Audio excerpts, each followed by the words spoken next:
Three words I would use to describe Hofstra: fun, diverse, and collaborative.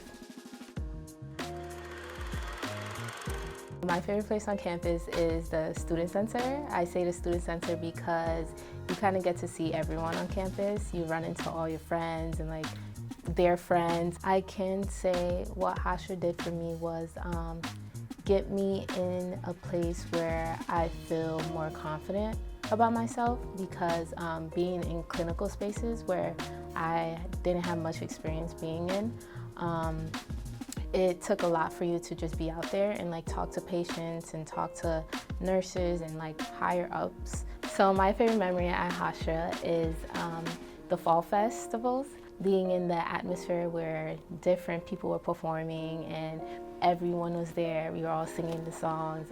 It was just great. Advice I would give to incoming students is follow your own journey.